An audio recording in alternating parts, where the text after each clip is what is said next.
Welcome to the Growing Your Business podcast. This is the show that dives into the big question, what's in it for me, for both the business and its customers? On each episode, we sit down with a business owner or leader to uncover their why, their values, and the stories that drive them to grow their business. Joining me today on the Growing Your Business podcast is my new friend, Ryan Otto with Accent Financial Services. How you doing, Ryan? I'm doing great. Thanks, buddy. What is Accent Financial Services, Ryan? So we do taxes, we do accounting. Most importantly, we do tax strategy. Yeah, so when I think of taxes, I don't think of strategy. I think of how quickly can I submit to get it done. So how did you get into that part? The strategy part. So I bought Accent. Okay, great. About 3.5 years ago now. Okay, very good. And that's been an adventure. Sure. Accent grew up in Wiley. It's been around for almost 4 decades now. Oh, okay.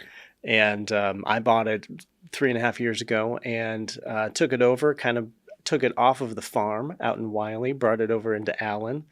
We have a proper office now, and it used to be all paper, and now we're trying to be all digital. Yep. And throwing all of the current tools and everything. And it's been an adventure, but I got into it. I've been in accounting for 25 years now. That's a conscious decision to get into that. You don't wake up one day, I will be an accountant. I mean, I guess you do, but then you have to get an education related to it. Yeah. I mean, the first time I did, it was, I was going to college for biochemistry. Oh, really? And I just needed a job, and I ended up working accounting at a hotel of all places. Yeah. And just over a couple of years, I learned so much. I ended up running the accounting department there. And I've liked it ever since, But you bought Accent for a reason. You buy, when you buy a business, especially an established business, something sets it apart for you. And that's what sets it apart for your customers. So tell me, what's that spark that you had to have this established brand for yourself? Yeah, for sure. So Accent was a good brand. Yeah. That was one of the things that I noticed, and all of the different clients and just working with the team, meeting everybody, working with the family.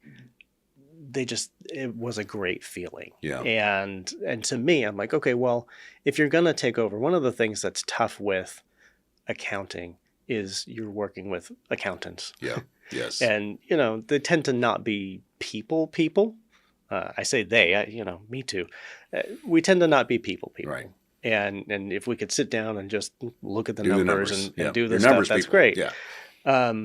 But this company was a family company, and it had personality, and it had people that were good at communicating with clients.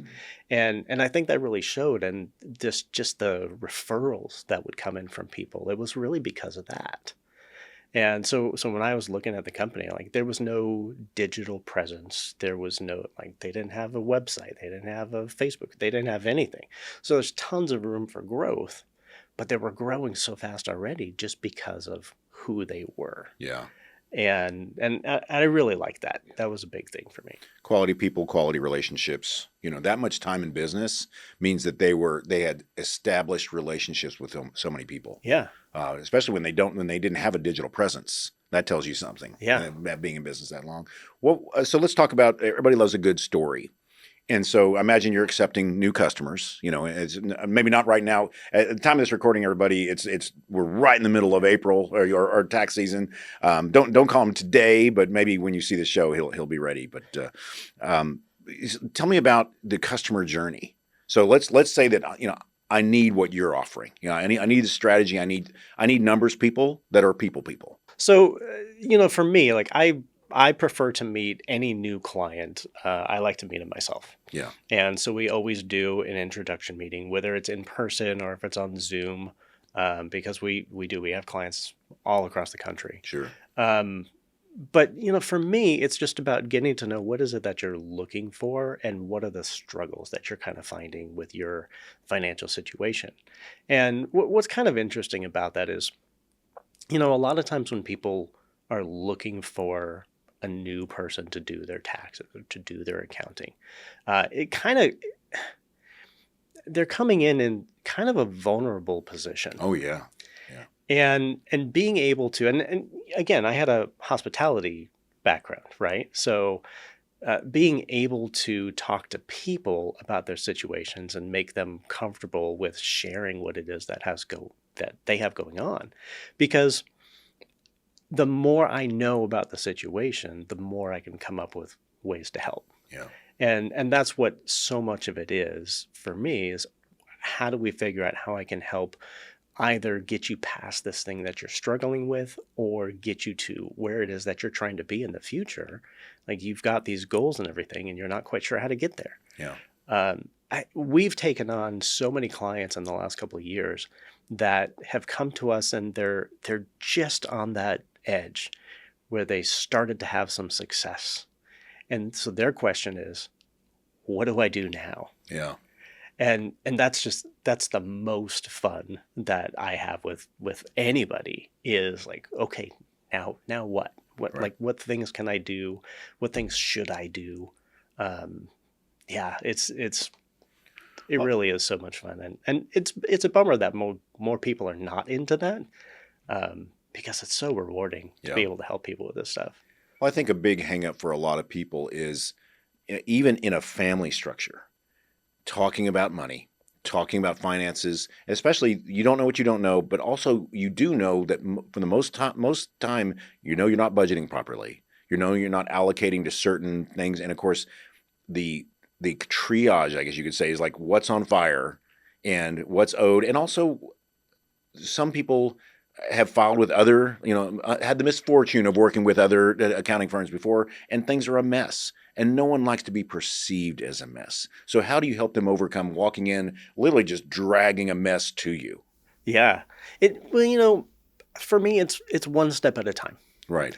And so even in just an opening conversation, like, okay, so tell me about this thing. Okay, well, talk about that. Tell me more. Tell me what's going on. Okay, so it sounds like we also need to talk about this thing. Yeah. Okay, so what's the situation with this? And that really is because, in the world of taxes and accounting, it really is one step at a time. Do this, that you got to fill out this box before you can go fill out this box. But to take that same mentality and be like, okay, well, we can solve all of these problems. We need to do it in the right order, and we need to do the right thing for each of the right problems. And what I find is, frequently, when people are faced with the simplicity of taking one thing at a time, it can really calm the situation down a lot. Yeah. Stay with us. The Growing Your Business podcast will return right after this. Ready to amplify your brand's voice? At Blue Mike Studios, we transform your ideas into captivating podcasts and videos. Whether you're launching your own show or guest starring on ours, we've got you covered. From recording and editing to social media promotion. With state-of-the-art 4K video and crystal clear audio, your content will shine. We offer guest packages on our podcasts and offer segments from the show for you to share. Or let us help you build your own branded podcast with custom strategy, branding, and full production support. Visit BlueMikeStudios.com today and let your voice be heard. Please check our show notes for sponsorship links and additional details. Now, back to the Growing Your Business podcast with Buddy Broyles. Is there I imagine, obviously in your space, regulations, laws, things are changing constantly. But to get ahead of that, is there a best time of year? Let's say you're looking to switch accountants. Is there a best time of year to do that? To one, allow for time to have those important conversations versus rushing. And then, of course, when regulatory changes happen, what's a calendar like for you? Yeah. Well, the changes happen constantly. Yeah. Every time a bill is passed. Every time a bill is passed, and it could be February, it could be November, it doesn't matter. So last year we had the big beautiful bill. Yeah. That was in July. And that changed a whole bunch of things. But then they did things for like 3 months after that. Like, oh, by the way, we're going to do this thing. Oh, by the way, we're going to do this thing. Yeah. And these ones go into effect at this time, and these ones go into effect at this time. And you're like, yeah, it's a lot to juggle, which, I think that's a big part of why people don't get into this so often because it's a lot to juggle. It's with the rule book constantly changing, and you don't have a lot of industries that are like that. Like the rule book is constantly changing. Yeah.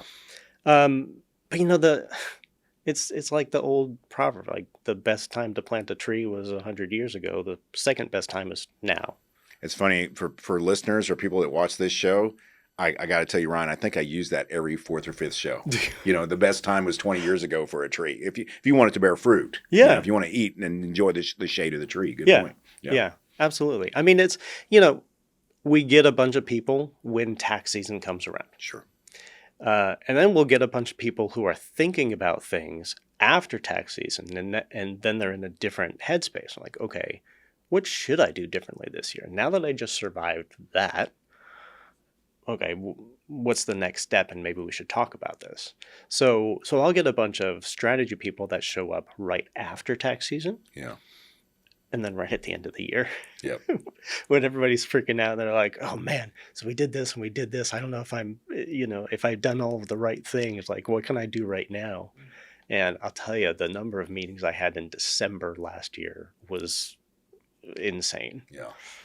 And what was the primary cause of that? Just end of year, everybody just trying to figure out before. Yeah, end of year. Yeah. And I, whatever the economy was doing last year, there was a bunch of people that did very well. And they showed up in December and they said, I did way better than what I thought I was going to do. And now I have this problem. Yep. And I don't know how big the Where does problem this is money go? Yeah. and what to do about it. Yeah.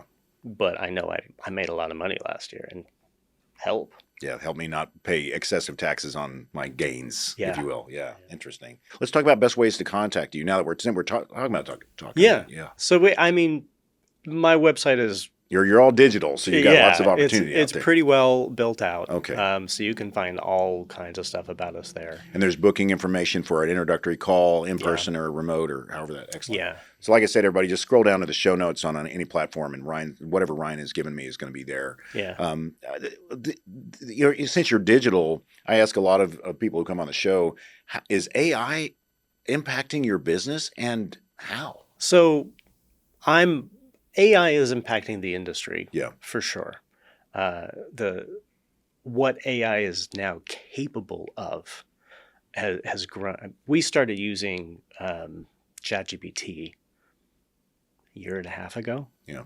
And because I was like, listen, there's these tools that are out there and we need to take advantage of some of this stuff. And when we started using it, it was really just, it was helping us write emails or helping us like understand situations.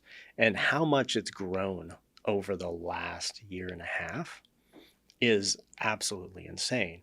But then you also look at what all of these advanced models are doing. And we have stuff now that can do most of a tax return for you. Wow. Or it will go through and it will review all of the stuff. And it's not perfect. Sure. Like It's we AI. got we got people that's what Yeah. they do. They look through everything.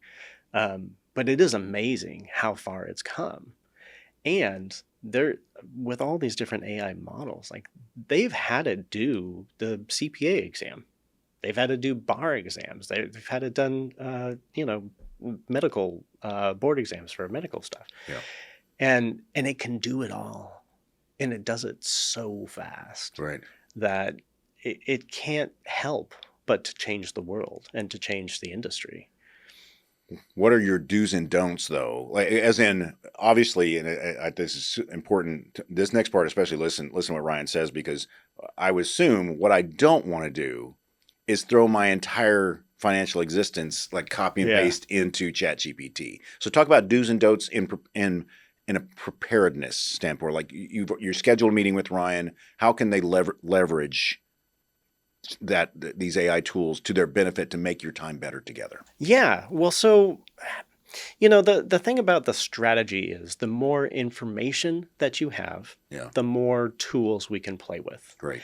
And so going into a strategy meeting or coming into like turning in your taxes, you focus on some things like ask ChatGPT, what am I missing? Like, I have a business. We do XYZ. What stuff might I be missing? And to have even a little bit of an idea to come in and sit down with me and talk about, okay, well, what could you do? And like, well, I read this thing about the S Corp strategy and how it can really help, but I don't know exactly what it is. I just think it's maybe something that I should think about. Sure. Great. It's a place for us to talk. For us, a huge one, it comes up with almost every client, paying my kids. Oh, yeah. And so people know that I'm allowed to pay my kids. I don't know what the rules are. I don't know how it works. I don't know how to do it. And that one has come up so much so that I have developed an entire program for it now. Oh, great. Yeah. And but because paying your kids, it's not complicated, but follow this step, do this thing, do this thing, do this thing, and then you're good. Right. But even knowing the idea of that, to come into the meeting and say, I've got kids, should I be paying them? Yeah. Right. So the way for a lot of people to use AI is just for that. Like, give me some ideas. Right. Right. ChatGPT, great at coming up with ideas. So would you say, this is for my business, I would say I would pop into ChatGPT and I'd write, say, I'm looking for someone to prepare my taxes. I run this type of business. We have roughly these types of customers, income expectation of roughly this, or maybe leave that out, but say, what should I ask a strategic accountant in my first meeting? And that would arm them with the questions that you're probably going to ask them anyway, but then at least you're walking in on the same page. Yeah, 100%. That's excellent. Yeah. What's your favorite part about what you do? When I first got into the strategy stuff, the first client that I did a full meeting with, when they left, there was a couple of things that they said that just, I'm getting like goosebumps thinking about it right now. There's a couple of things that they said. They said, I've been asking my CPA about this stuff for years, and nobody has ever been able to tell me what to do with this. and like, that's amazing. I'm glad, I was able to get you to that place. But then also, you gave me so many ideas of what I could do that I didn't know, that I feel more armed to go into a financial battle. And I took those two things and I said, that's what I want to do then, is I want to help people feel like this. Yeah. Because, and it's come up over and over and over again, where, I took this to my tax preparer and they did everything, but they didn't give me any ideas. Like, they looked at my stuff, they put it in the boxes, but they didn't say, like, well, do you have a home office? Like, maybe you should count that. Like, give me some numbers for that and let's talk it through. Or do you want to pay your kids? Like, right. You've got this stuff going on.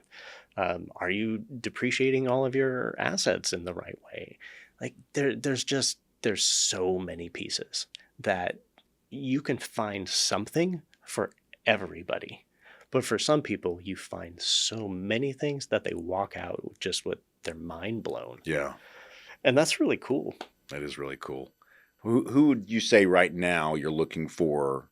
I mean, I know you have like a pie chart of the different types of customers you serve, but who are you looking for right now that you can serve the most? I love business owners with kids.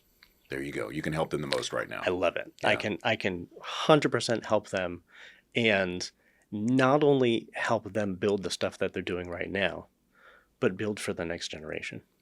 And to qualify kids are birth to adults. Yeah. I mean, they're your children, but they may not be children. They might be adults who can be employed in some way, possibly, or you're planning for the future anyway. Yeah, and there's different ways and there's different mechanisms to pay your kids during all of those different years. So, like, I started paying my son when he was 6, and he was doing some stuff around the office. Yeah. Now You can push a broom. Yeah, my daughter was helping me take the trash out the There other you go. day. I'm like, here you go, here's $5, right? Well done. But every phase of that, there's other things that you can do, and there's other ways that you're going to pay them. So, like, I can't pay my 6-year-old to, fix my Go High Level database. Right. Like he can't do that. And it would not be reasonable to Right. do that. Right. But there's stuff he can do. Like he can do shredding and whatever. Yep. But then, when he's 16, yeah, maybe he's my social media person. When he's 18, there's other things. Yeah.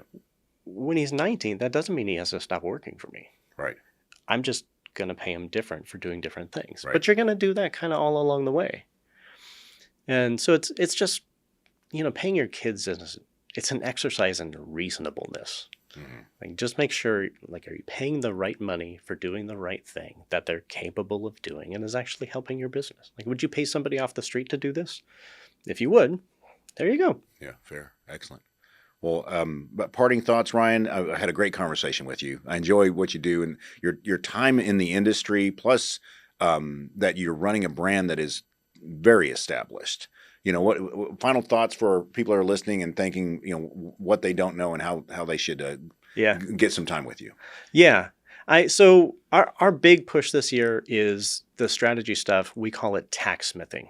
Tacksmithing. I love that. And it's becoming its own thing. Sure. Which is great. I love it, and I love talking about that stuff with people all day long. We do free introduction meetings to tacksmithing. We'll sit down, we'll talk about your ideas and, toss out a couple of things that you might be able to use right away. And then we have several different pieces of that depending on where you're at in your journey, we can start you off with, hey, let's go back and look at a couple years of taxes and see if there's anything we can fix. Let's take a look at what your goals are. Let's see how we, build this up for you. You've got all the stuff established. Great. Let's take a look at the future generation of things. Or you have so many things going on that, we need to meet a few times a year. Like, okay, well, we have a membership program. Like, we'll have a meeting once a quarter and we'll talk about stuff. So we've got a lot of on-ramps to get started with that stuff, depending on what where you're coming from right now. Excellent. And all of that it all starts with the introduction meeting. And I love talking to people. So All right. Same here. Well, Ryan, it's been great talking to you today on the show. Appreciate you coming in. Yeah, you too. Thank you. Thank you for joining us today on the Growing Your Business podcast. Please see the show notes for links to our sponsors, our social media, and to learn more about today's guest.